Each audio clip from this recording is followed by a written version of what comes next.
Hey friend, quick heads up.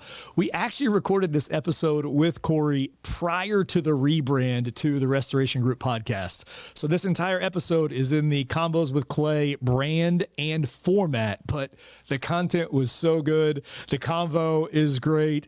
And Corey shares how he has gone on his journey of integrating his faith into his practice, that we wanted to keep it and share it anyway because we felt it aligned with the new brand. So just wanted to give you a heads up and thank you for listening and enjoy this conversation.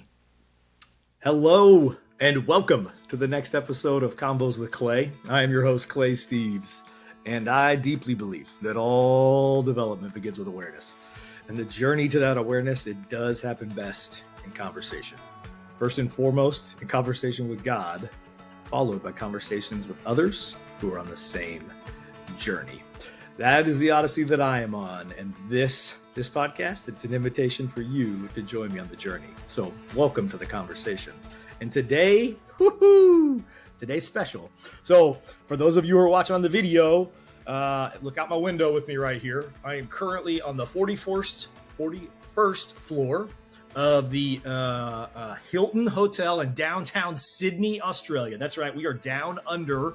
My guest, Dr. Corey Ponder, is also somewhere in the hotel. Also, maybe has a better view than I do. I don't know. I'm looking down George Street there in downtown Sydney.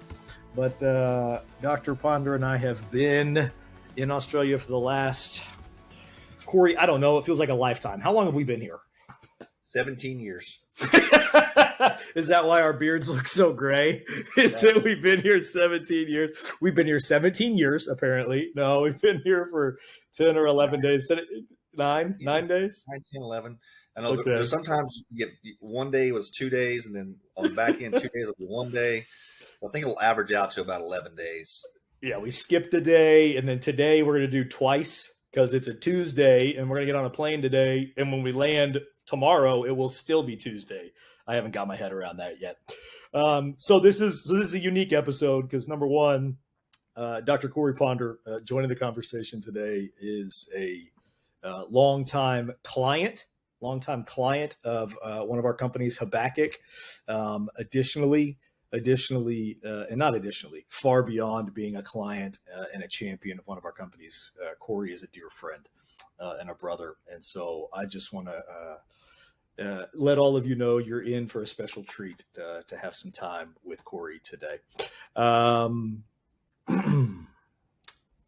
So Corey, since we've been in Australia, since we have been all over, I mean, we've been grinding for like 10, 9, whatever it is. We've been flying. We've had like 6 domestic flights since we've been here.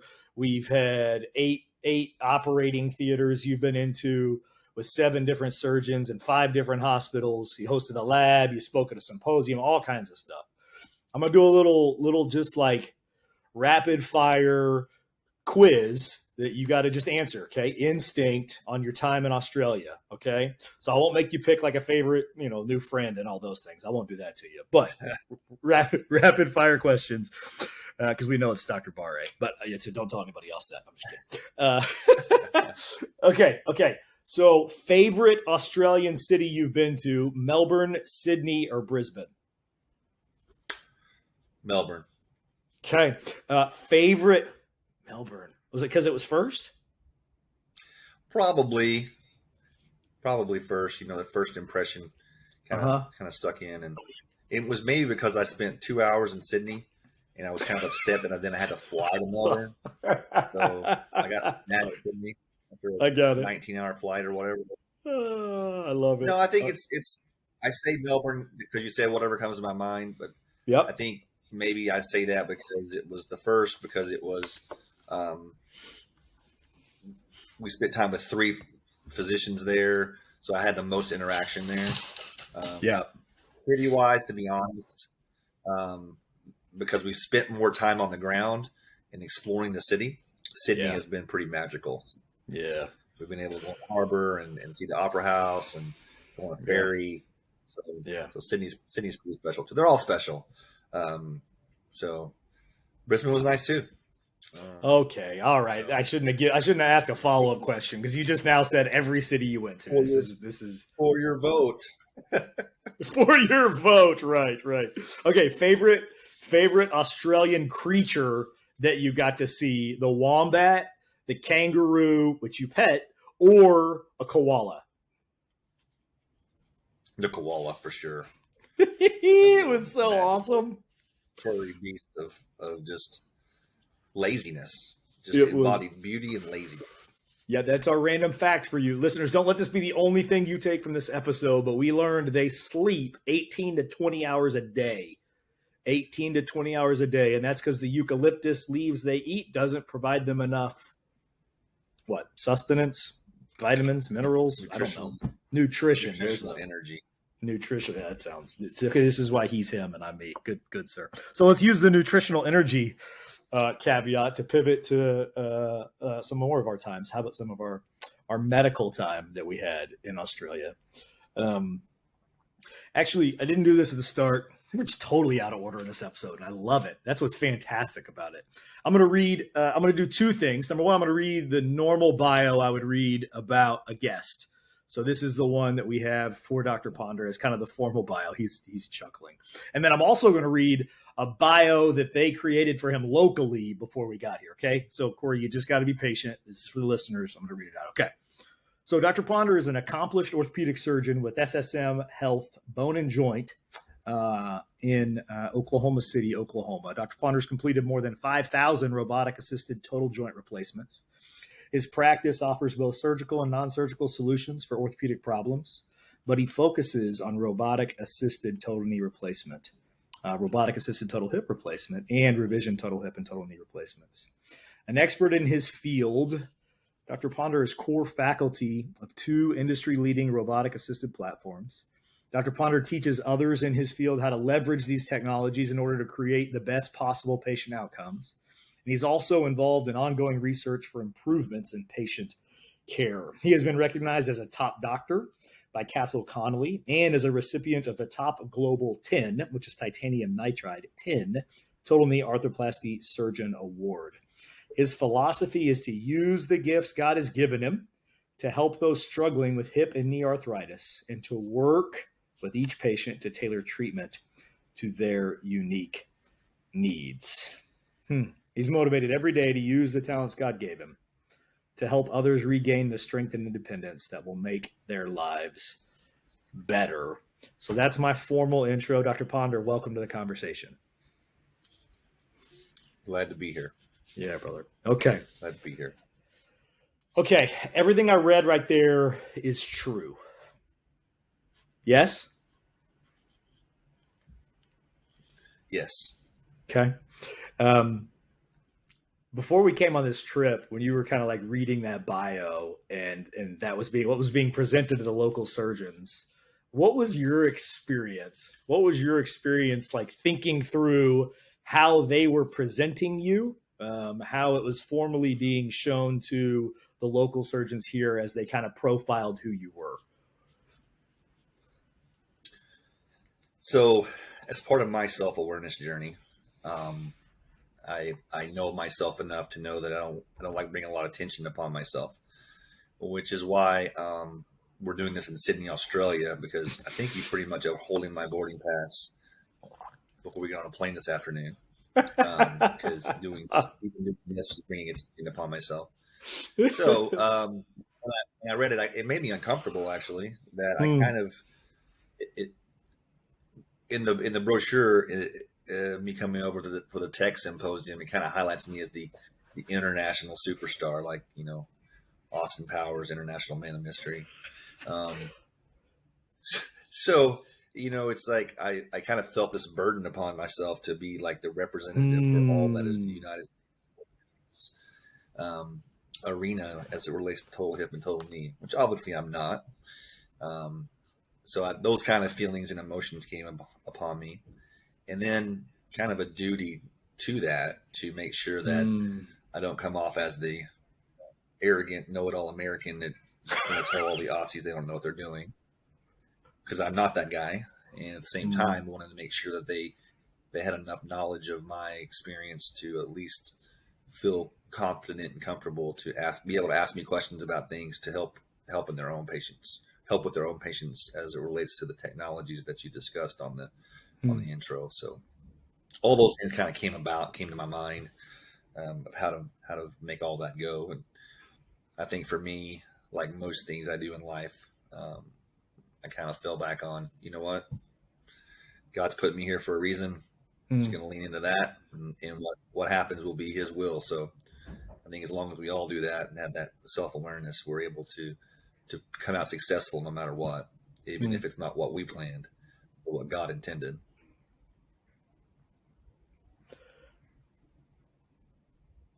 What is that? Because yes, like you made the pivot at the end, like you shifted it to a faith thing. Okay, you did, and I believe you that to be a truth, that's how you work your way through it. And by work your way through it, I mean I believe you talked about like the discomfort makes you uncomfortable. You don't like the limelight on you. You know what I mean? You almost are trying to, I'm not going to say avoid it, but when it's put on, it made you feel uncomfortable. And then, yes, I agree. And I believe you at the end, like, the faith that God put you there, God's will is going to be done. He's going to pull through. But that's still like, talk to me about the practical shift. Like what makes you go from the discomfort, the almost like the burden, maybe that was another word you used that you kind of felt at the start, to where you're thriving and like, yeah, this is God's will. I'm just going to bring my best. I'm not going to own the results. I'm just going to, bring the gifts and experiences and character I have. Like, talk to me about the shift from here to there. Like, is that just like because it's not for me. Like, that's just not like oh yeah, I'm there. Like if I'm uncomfortable getting to that place of faith, like what does that literal, because we're talking about days at this point, like what does that shift look like for you? It is a process. It's not a light switch process. And I think, being self-aware of both your strengths and weaknesses, you have to put on a piece of paper almost in your mind, or actually on a piece of paper, kind of what you're tasked with. And then, it always comes down to, trusting in your talents and abilities to be able to fulfill that, and realizing that those are God-given gifts, and that no matter what happens, you're going to, like, as you said, you're going to trust Him with the results. So it's really interesting over time as I've gotten more self-aware of my personality and the things that motivate me and the things that distract me and the things that make me who I am. The more I've become self-aware, it's actually become more of a challenge in that faith base to make sure that I lean into it. And it's kind of a dichotomy. I think when I was less self-aware, I was able to almost, this may go against some of the things you want to get on this talk, but almost able just to be a little bit more, shoot first, ask questions later, jump in feet first. And as I've gotten more self-aware, the end result's still the same, but I reflect more on who I am in that process. So I guess the way to say it is if you just have a simple understanding that God put you on this earth to do something, you just go and do it. But as you become more self-aware of what your purpose is, as you become more self-aware of what your actions and behaviors, how that reflects God, how that reflects the life of Jesus, you actually take a step back a little bit and reflect more before you jump in. So as I've gotten older, and I dare say wiser, but definitely more self-aware. Knowledge and experience, is that where those things come together? Is that wise? Yes. Yeah. Yes. Okay. Wisdom is gained when knowledge meets experience. Little inside joke. It was, but true. True. So it's interesting. I become more anxious about things like this. Even I become more anxious about coming to Sydney, Australia, and Brisbane and Melbourne, and talking to other people about what we do, because I think as we lean into ourselves, it's really easy leaning yourself and hold on to you and know your strengths. But as you lean into self, you also begin to understand, more importantly, what your weaknesses are. So for me, that actually creates, for lack of a better word, a valley. And it's a valley that glorifies God, in the sense that when I am more anxious, I need him. When I am feeling like I can't perform, I lean on him, versus being on top of the mountain. You know God's there, you know he's helping you through the process, but it's easier. So I feel like almost that in this path and process of self-awareness, I've developed this process of microcosms of hills and valleys, and it allows me to get into the valley to really feel the presence of God more. Does that make sense? Yeah, it does. So anytime, like, I give a talk now, like, it didn't come across, I hope it didn't come across as when we were in Bismarck, but it's like very anxiety provoking. And I'm a guy who has no problem talking, did speech and debate in high school and have no problems standing up in front of people. But I think, and anxiety is the wrong word. I think just this knowing you're a human and knowing you have someone else there to help you along is the comfort. So, being the great comforter, and if you don't lean into that anxiety stays there. So it's reflection, and it's a constant reminder that you're here for a bigger purpose. And if you're ever in that situation, lean into God and trust him with those results. And so that's what I have to do more often at this part of my life. And I think it's a lesson that I'm just being taught. Because as you can attest to, I mean, how many times you've asked me to do this podcast? Like 24. And I always made an excuse not to. They even tried to do this one. We're supposed to do this 2 days ago, I think.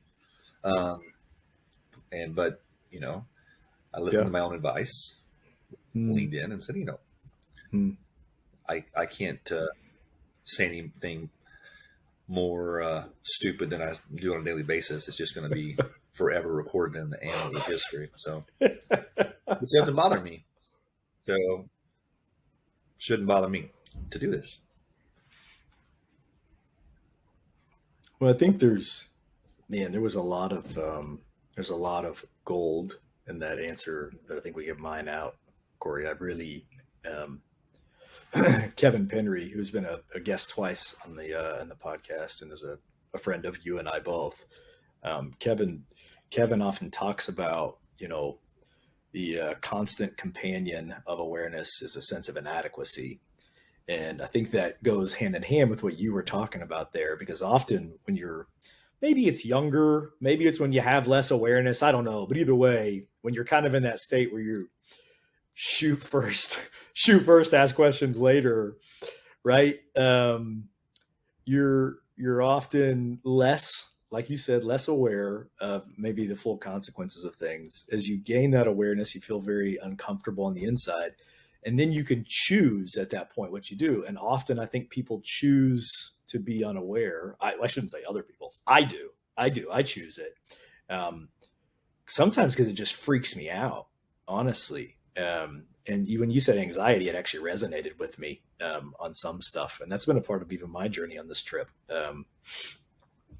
Because sometimes I think I get scared of the potential, and potential is such a dangerous word, the capacity, potential that I think, now I'll speak on my behalf. Some of my businesses have, and even like my leadership, I get scared of that. I get anxious about that when I'm aware of, no, I do have that capacity. We do have that capacity. That actually freaks me out a little bit. So that I want to choose the other thing, which is to not know and to go hide from it. That's it. I actually really enjoyed your answer there. So thanks for that thoughtfulness. Yeah, something you just said reminded me of something people would often say when I was younger, and I knew what it meant, but I've learned to know what it means more and more as I've gotten less hair on top and more gray on bottom of my face.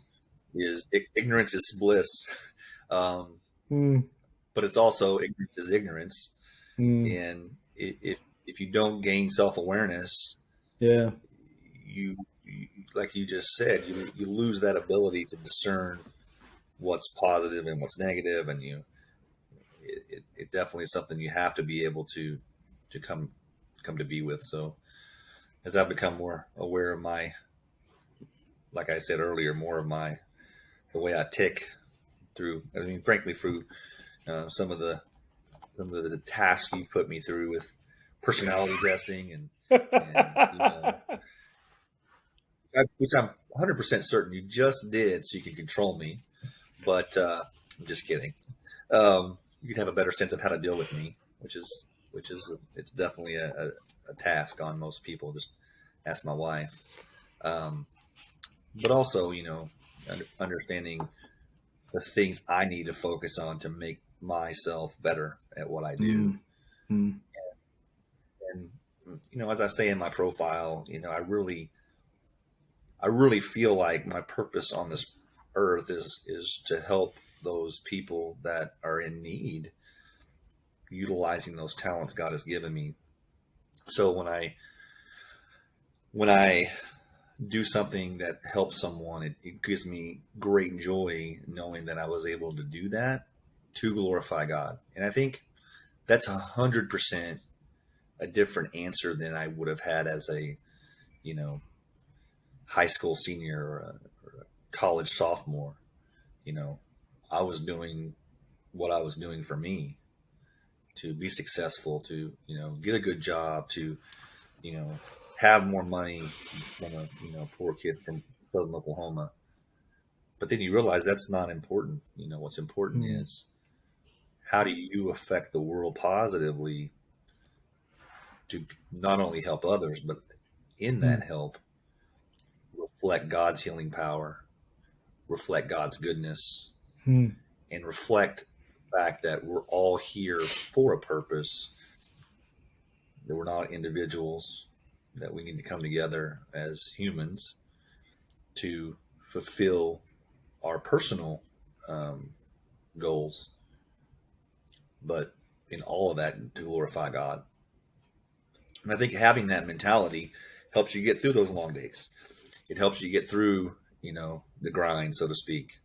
So the dichotomy is, and you've taught me this a lot, is you got to fulfill God's will if that's what your goal is. At the same time, you've got to find that rest. So it is the balance in life. Even Jesus himself found rest, and we find that several places in the Bible, and we know that rest is important. And I think that rest allows us to re-energize our humanness, so that we can then go out and fulfill that will much more. So it's the analogy from a 100-meter sprint for life versus a 1,000K marathon. It's you got to run the marathon, and to run the marathon, you have to do it at a pace that allows you to be successful throughout the entire marathon, not just a short spurt in your lifetime. Again, so many ways we could go down there. You kind of transitioned us to some of the faith stuff and integrating that at work, and I want to talk in that. So I'm not sure what my question is yet, so I'm gonna work my way through some thought processes off of what I heard from you just now, and I'll work my way to a question. Confirm for me, you knew you wanted to be a surgeon, so you knew what you wanted to do for a profession when you were like elementary school or a teenager? How old were you? Well, I knew I wanted to be a physician when I was 8. Okay, so 8 years old. So at 8, yeah. So 8 years old, but you articulated in there that you had other motivations. That'd be the word. I don't want to call any of them bad, but you had other motivations, right? Like you talked about. You said, right. You called yourself a poor young man from Southern Oklahoma, from rural Oklahoma. Getting out of there, providing, these kind of phrases. So you had other motivations, and later it shifted into what is now, you passionately articulate about using the gifts God's given you to help those struggling with knee and hip pain, this kind of calling. But yet the thing was already there long before you knew it was the calling, which is, again, I don't have a question yet. I'll get there, I promise. It's just interesting because so many people are trying to find their calling often, right? Like maybe they've come into a relationship with God. Maybe they're early in that process, but they're like, I don't know what my calling is. I don't know what to do. There might be something unique about the fact that it was what you were passionate about before for you. God had already put it in your heart, even if you had different motivations for it, even if you were applying it differently, the thing he, calls you to live out in your gifting was already there before you recognized it was that thing from him. I'm just maybe speak on that for a moment, how what that experience was like, where you had a passion before. Again, maybe your motivations for that passion were different. Maybe the outcomes you wanted were different. But then once God kind of touched you is what I was going to say, but that sounds very, very, like I'm going to hit you on the forehead, and that's not what I mean. But when God like clarified that, the awareness piece, talk about that transition, how it went from what it was before to now, and you're doing the same thing, but there's a posture shift for you. So I think that, so kind of thinking back on that transition,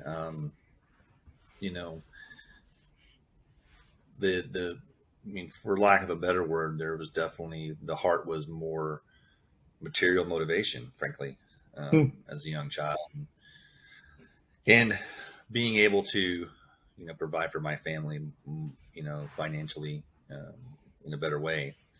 And so, like you said, the motivation was there. The heart was in the wrong place, but it wasn't that the motivation was in the wrong place. The motivation, I think you're right. God had planted that in me, and it was my choice to lean into that decision. So the reason I wanted to be a physician at a young age is I had a cousin, Chris, who had some heart problems. I saw the fairly miraculous changes in him from not being able to do a whole lot, from his heart issues, and being able to do more, and just seeing that really I found fascinating.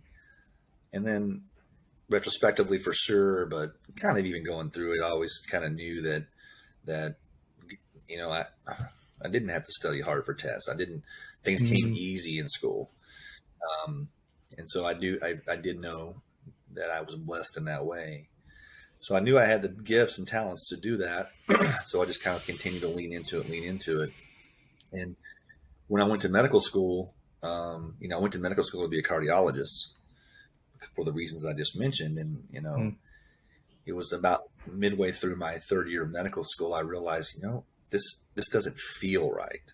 And going back to what you said on the hitting you in the head thing, which to me is understandable. I grew up in an Assembly of God Pentecostal Baptist church. So I get the hitting on the head. Receiving the Spirit for sure. So, literally, after a day on orthopedics, had this. I can't explain it. And this has happened twice in my life. Had this emotion of feeling that this is what I needed to do. It was just, yeah. And I only had it wasn't to the same degree this time as it was the first time. The first time was when, literally, the first time I saw the person who was my wife. I literally saw us being married when I saw her. Anyway, did you tell her that day? Not that day, but our first date, I asked her to marry me, which really freaked her out, as you can imagine. No, you did not. You asked her to marry you on the first date? I said, listen, I know I'm going to marry you, and I know you're going to say no. And of course, she's like, "Get up off your knees, silly boy." Yeah. Oh, what a story! But, yeah, that's a whole another story. When you know. Sounds like somebody shooting from the hip. That's what that sounds like. Shoot from the hip. Ask questions later. Yeah. No. Going back to what I said, that was a feeling. It was emotion. But I can go back to thinking. Yeah. But the same happened with that transition, and the irony. The irony was, this is kind of funny how God works. So I knew I wanted to be cardiology. And at that point, I was trying to decide cardiology versus cardiothoracic surgery. And so I want to do some more surgical things. So I actually did orthopedics as an elective the first part of my third year of medical school. And I really, the first week, I just coasted because I didn't have any interest in being an orthopedic surgeon. I mean, I showed up when I had to, stayed as long as I had to, but didn't do what, the stereotypical orthopedic medical student does to show himself. So when I kind of had this revelation, I had to oh my goodness, I've got to lock it in, because our class was very competitive as it related to orthopedics. So I locked it in, and it was a little bit of a hole to dig out of, frankly, but it all worked out. So the not knowing what you want to do, not knowing what your calling is, but continuing to work towards something allowed my calling, I feel like, to fall into place. So I was continuing to move that rock down the road, move that ball down the field. Yeah. And then God hit me in the head, as you said, and said, "Oh, this is what you need to do." And then you have to trust. You have to trust that that's where you go. And I say that kind of understanding that it's easy to say, "Oh, so hard as a decision, be an orthopedic surgeon or a cardiothoracic surgeon," versus taking every last dime you had to start a new business, or there's different levels of calling and commitment.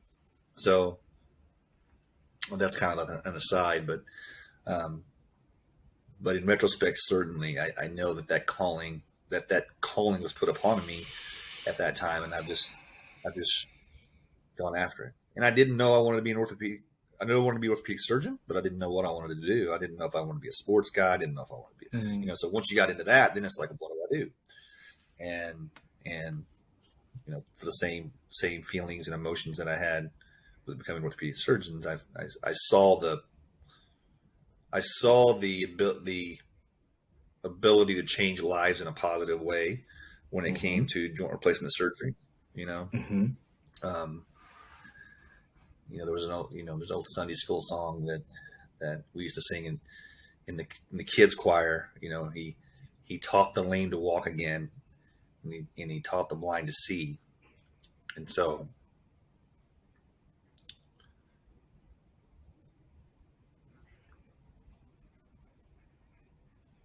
a little emotional.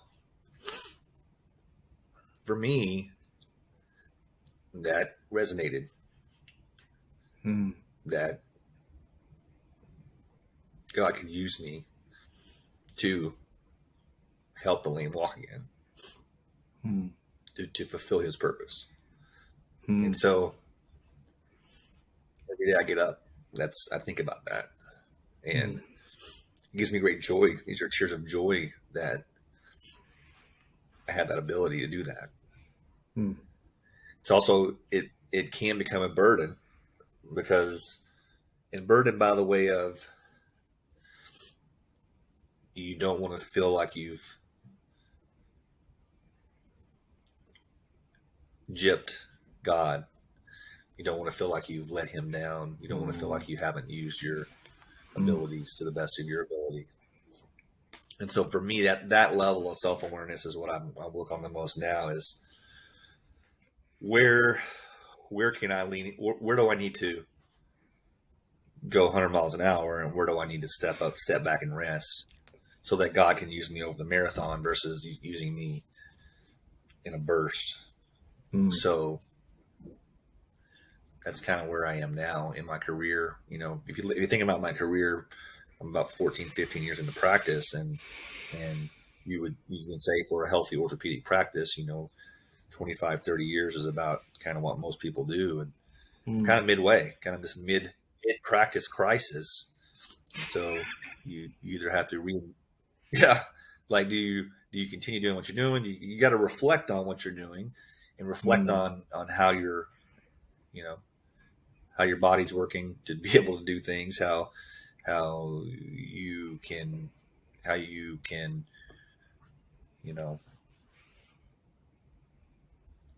am I going to be able to sustain the level of work that I do now over the next 15 years? So you have to kind of choose that. But going back to what we originally said, you don't have to make it difficult. You just have to say, God, show me the way. God, help me to fulfill your will. And I felt like over the years when I'm having struggles and pray for God's help, that things happen to help me to get through it that don't really make a lot of sense otherwise. So anyway, it's just like breaking your leg and praying for help, and then this worldwide pandemic starts. We'll go there and well, that wasn't what I was expecting us to go down with that topic, but that's going to be my follow-up question after I just say thanks, man. That was it takes courage to go to that spot, even just in the emotion and the reflection. It's not something dudes are typically willing to do, let alone in a recording, let alone in something that you don't do for a living, because this isn't your format and what you do. But that's a gift, I think. And listener, I just want to encourage you to maybe reflect and steward, even just as Corey was willing to kind of do that, thinking through even childhood and some of the root stuff that led to some of this calling that has been a journey and a winding path. And it was kind of this way and it was kind of that way, but God was continuing to call. And even it's amazing how he creates our brain into how, as you were telling that story, that planting of a song took you to an emotional spot from when you were a little boy. That's just it was courageous of you. Thanks for taking us down that path with you and sharing. You're welcome. Glory to God. Okay, so let's talk about your body. And you didn't see that curveball going. No, yeah, flex that thing. I like it. Flex that thing. Let's go pre-pandemic. This wasn't even in my notes, but just as you were talking, you talked about the marathon. You even talked about your passion for helping your patients that are in pain, have lost something in life, and being able to help have that restored. And that was a part of your emotion. So was it February? Yeah, it was President's Day weekend. February 2020, right? Pre-pandemic. You are skiing and you snap your tib fib. Okay, so you snap your ankle and the bones just above your ankle. I would say that put you down for a while, but it didn't, because you were operating like a minute and a half later. Not literally. That was an exaggeration. I speak in hyperbole. But I guess really the question I want to ask, Corey, talk to me about the awareness you gained and how it changed or didn't, the lens and the experience or the empathy you have for your patients. So in other words, once you became the patient, an orthopedic patient, and went through then, and for the record, still, years later, you're still, working through some of the aftermath of that. Talk to me about how it's affected or not your lens towards the patients that you're called to care for every day. I've always considered myself, a fairly empathetic person. I try to put myself in people's shoes and understand where they're coming from. And I can tell you, no matter how much you empathize with folks without having experienced it, until you do, you can't. So knowing what it was like to feel, first and foremost, not just from the pain, but the vulnerability, to be able to trust everyone around you, to be able to take care of you, to be able to put faith in those people that are putting metal in you. So I gained a better appreciation just from that standpoint. Luckily I knew the guy who did my surgery. He did a fantastic job. I was never worried about it, but it made me reflect on the fact that it's a big deal. It's a big deal when you get injured, trusting the people, from my perspective, God puts in your life to help you. So that perspective, when I see a new patient, I understand much better than I did before. But then from the recovery process, the discomfort, the pain, the depression, the understanding of human, mortality, understanding that you're not, bulletproof. That's a big deal. But then the recovery process, I always should tell patients, and I still do to this day, I believe it's true, it's going to take a full year to be recovered from your surgery. And that's true. And not just physically, but mentally and emotionally as well.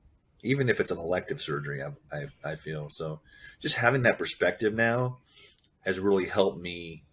It helped me in two ways. One, for all the things we talked about. Two, it helped me to understand the importance of rest. And rest in the sense of, if I can't do what I do, then I can't fulfill those things that I feel God's put me on this earth to do. So it's okay to do less surgeries, because you're not doing less of God's work. You're just prolonging it. So, if I do a few less surgeries a week, if I feel guilty about it because I'm helping less people, or I'm not getting someone into surgery quicker, and I know they have to wait longer. But at the same time, I know that by not killing myself physically, that I will prolong my ability to do that throughout my life.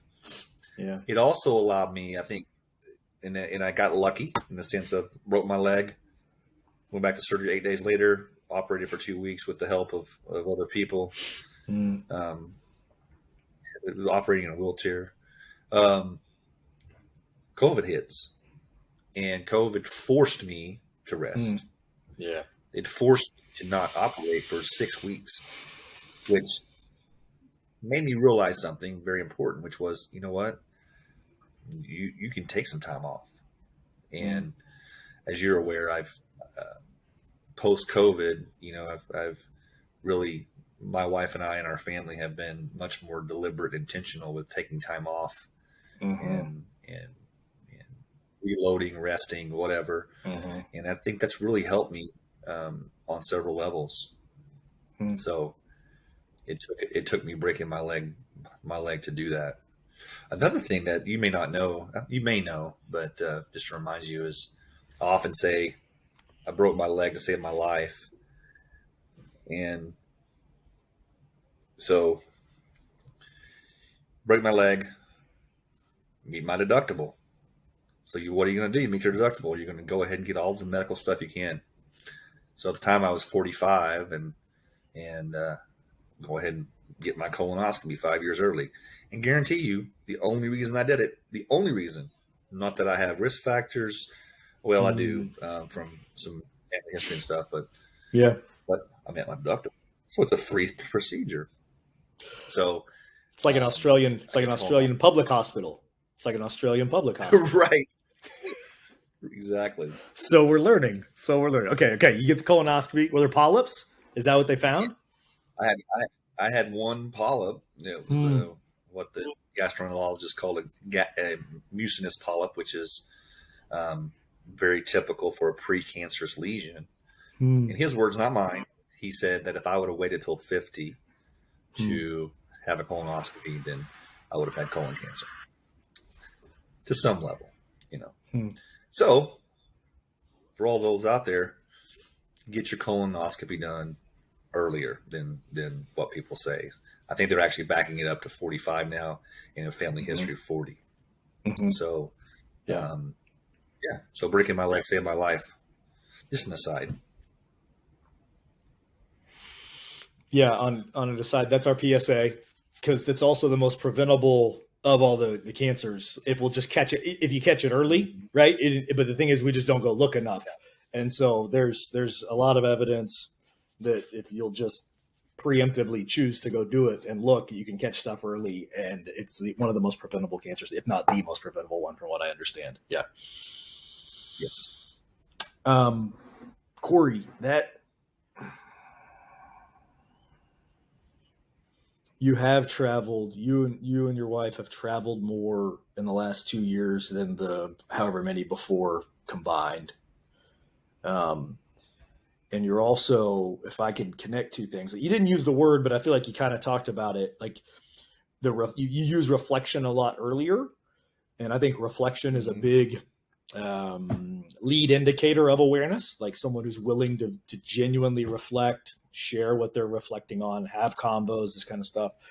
And my experience is often the travel and extracting myself from the rat race or the whirlwind, whatever you want to call it. Those go together. It's one of the reasons I love flying, is actually the perspective of being up in the clouds. And then also just that reflection piece. Have those gone hand in hand for you? That was a closed-ended question, so it's kind of a lazy question, but have those gone hand in hand for you in the last 2 years? Absolutely. Okay. Because I do use those times, to reflect. Yeah. I do use those times to reassess, assess where I am, what I'm doing. Yeah. And, back to my original go mentality.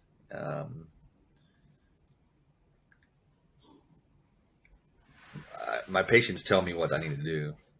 So, it's every clinic I'll have a patient tell me, thank you for what you've done. And every patient I have, every clinic I have is, you need some rest. So I know there's got to be that balance there. Yeah. Otherwise, people wouldn't continue to tell me. It's always telling when you're finished a day of surgery and you go round, and the first patient you round on is an 85-year-old lady who you did a total knee on, and she's up sitting in her chair eating dinner, and like, how are you doing? I'm doing great. You look tired. You need to go home. So when you get that, you know it's time to go home. And I will tell you, at that day, my physician assistant had seen everybody, and I knew everybody was fine. I left. I knew I must look pretty awful for her to be telling me that in her condition. To call you out. She's day one post-op calling you out. Day of. Oh, day of. Yeah. And then she came back to clinic for 2 weeks, and she's like, "You look more rested than last time I saw you." And I thought she would remember because of drugs and those kind of things, but she did. So I think God puts those people in my life to remind me of that. And then I had another patient tell me, don't wait to retire to enjoy life. And I think as professionals, we all know people that work, get to retirement age, retire, and then can't do what they want to do because of health. Some of them unfortunately pass at early ages. And so it's, enjoy life. Yeah. As we kind of land here, I just want to express, I've appreciated, even in the convo we just had now, and I've been very privileged. You've been very gracious to me over the years, to privilege me to know what you're processing, know what you're learning, know what you're wrestling with internally. And even just, we've talked about the calling piece, and even having a skill and a gift to be able to help people, and feeling the burden to do more and more surgery to do that, but then recognizing the marathon versus the short term, taking care of yourself, balancing that piece, because if you're going to burn yourself out, and it really is about control, right? Like, because if it's on you, if it's on your shoulders, you're going to keep burning right now, and you got to do more and more. When you have the context of eternity, then you're going to recognize you couldn't do every person who's ever going to have a hurt knee or hip anyway. If you have eternal context, right, you're going to know it's an impossible task. Yet there's a need, which is again a gift. It's a part of the gift, by the way. I just want to say it's a gift. It just comes with liabilities, and you have to be able to be aware of what those liabilities are, and then bring it into a healthy balance. Yeah. And I want to say too to you, and give you thanks and credit. Well, thanks, not necessarily credit.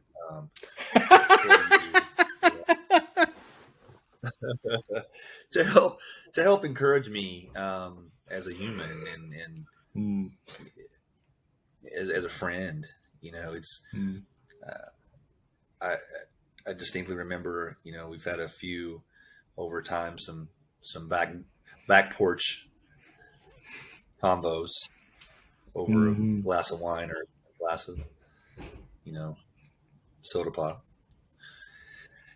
And I remember feeling this weird thing to hear this from you. And it's not because it'll make sense when I say it, but I'm talking about what I need to do. And I need to do 7 or 8 surgeries on this day, 7 or 8 surgeries on this day. And you're like, why? I'm like, well, because I need, and you're like, why? Do less. And for someone that, you know, is heavily involved in my life from a business perspective, it was not something that you would expect to hear. So I think you recognizing me as a friend over everything else, and I know that, but things like that have been really helpful in my life, and I really credit. I give thanks to God for putting people like you in my life that are a sounding board and a reflecting board and a dart board sometimes. I'm the dartboard. The fact that you're not afraid to call me out is a true sign of a real friend. The fact that you're not afraid to tell me when I'm stepping beyond my bounds is the sign of a true friend. And you know, it feels weird that you know you're 8 floors above me in a hotel in Sydney, and we're having this conversation. But being the person that I am, the I that I am, I don't express and display my emotion as much as I know. I know you know, but sometimes I think it's probably good to hear. So thank you for what you do for me. Thanks, Corey. You're welcome. It truly is a privilege and an honor. And listener, as we wrap it up, that'd be the thing I'd encourage you on right there is when we say that foundationally, that all development begins with awareness, and it happens best in conversation, first with God and then with others, right, who are on the same journey. So find those people in your life, your spouse, those coworkers, friends who are close to you, who are on the same journey, right? And it's not about perfection. It's not about having answers. It's about having questions, but it's about having those real combos that are sometimes over, would you say, a soda pop? We've never had a conversation over a soda. It's always over bourbon or wine or water. Or Red Bulls, but either way.